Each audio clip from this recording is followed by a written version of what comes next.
Congress youth के कार्यकर्ताओं ने प्रदर्शन किया था, उन्होंने अपनी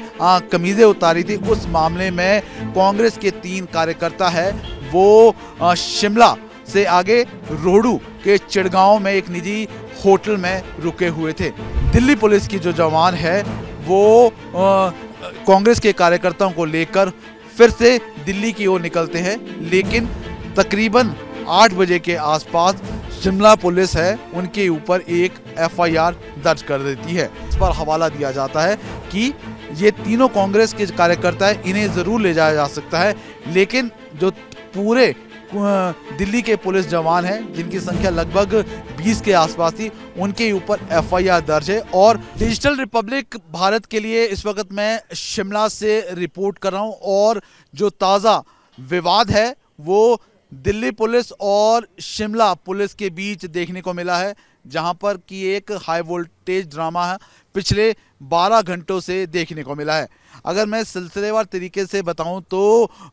इस तरह से ये पूरा मामला सामने आता है कि एआई समिट जो कि पिछले हफ्ते दिल्ली में हुआ था, जिसमें कांग्रेस यूथ के कार्यकर्ताओं ने प्रदर्शन किया था, उन्होंने अपनी कमीजें उतारी थी। उस मामले में कांग्रेस के 3 कार्यकर्ता है वो शिमला से आगे रोहडू के चिड़गांव में एक निजी होटल में रुके हुए थे। इसकी जानकारी है वो दिल्ली पुलिस को मिलती है और ट्रांजिट रिमांड पे उन्हें वापस लाना था। इसीलिए तकरीबन 20 दिल्ली के पुलिसकर्मी है उसे पकड़ने के लिए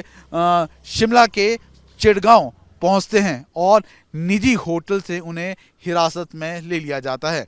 लेकिन इसी के बाद एक नया विवाद, एक नया टर्न आता है जब उन तमाम कांग्रेस के कार्यकर्ताओं को लेकर वापस दिल्ली पुलिस जा रही थी तो सोलन के धर्मपुर के पास शिमला पुलिस उन्हें रोक देती है और इस कहने पर रोकती है कि उन्होंने लीगल प्रोसेस और प्रोसीजर है उसको नहीं अपनाया है। उसके साथ साथ वहाँ से जो कांग्रेस के कार्यकर्ता और जो दिल्ली पुलिस के जवान हैं उन्हें वापस शिमला की जिला अदालत ले जाया जाता है, जहां पर काफ़ी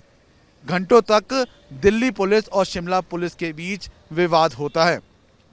तकरीबन 7:30 बजे के आसपास एक बार फिर से दिल्ली पुलिस की जो जवान है वो कांग्रेस के कार्यकर्ताओं को लेकर फिर से दिल्ली की ओर निकलते हैं, लेकिन तकरीबन 8 बजे के आसपास शिमला पुलिस है उनके ऊपर एक एफआईआर दर्ज कर देती है और एफआईआर में लिखा जाता है कि शिमला घूमने आए 3 लोगों को जबरन कुछ लोग उठाकर लेकर गए हैं और उसके साथ साथ शिकायत ये भी की गई है कि निजी होटल से ना तो रिसिप्ट या मेमो है वो लिया गया और ना कि लीगल प्रोसेस और प्रोसीजर है वो शिमला पुलिस को बताया गया, जो कि कानूनी रूप से बताना होता है। फिलहाल इस पूरे मामले में शोघी के बैरियर पर जो कि नेशनल हाईवे 5 पर है, वहां पर शिमला पुलिस दिल्ली पुलिस को रोक देती है। काफ़ी देर तक वहां पर हाई वोल्टेज ड्रामा और हंगामा देखने को मिलता है और फिर करीबन 1 बजे के आसपास फिर से जो दिल्ली पुलिस के लोग हैं उन्हें मजिस्ट्रेट के सामने वो पेश होते हैं, जहां पर उनके वकील है वो इस बात को मानते हैं कि कुछ लीगल प्रोसीजर है वो नहीं फॉलो किया गया, लेकिन उन्हें जो तीनों कांग्रेस के कार्यकर्ता हैं उन्हें ट्रांजिट रिमांड पर वापस दिल्ली लेकर जाना है। फिलहाल इसकी इजाज़त है उन्हें मजिस्ट्रेट यानी कि जज द्वारा दे दी जाती है और फिर से जब वो करीबन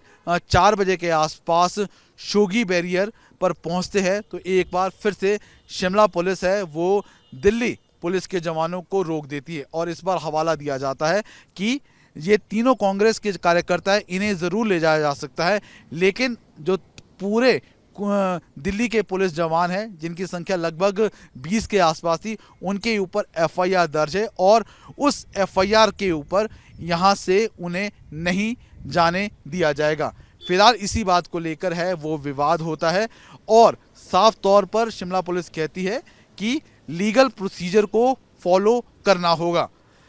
करीबन 6 बजे के आसपास तमाम तरह से कागज़ पर फॉर्मेलिटी पूरी करने के बाद जो दिल्ली पुलिस है तीनों कांग्रेसी कार्यकर्ताओं को लेकर है वापस दिल्ली निकल जाती है। और अभी जो हमारे पास जानकारी, उस जानकारी के मुताबिक तीनों कांग्रेसी कार्यकर्ताओं का अंबाला के सिविल अस्पताल में मेडिकल करवाया जा रहा है। मैं ललित शर्मा अपने कैमरामैन कंचन मेहता के साथ शिमला से रिपब्लिक भारत डिजिटल के लिए।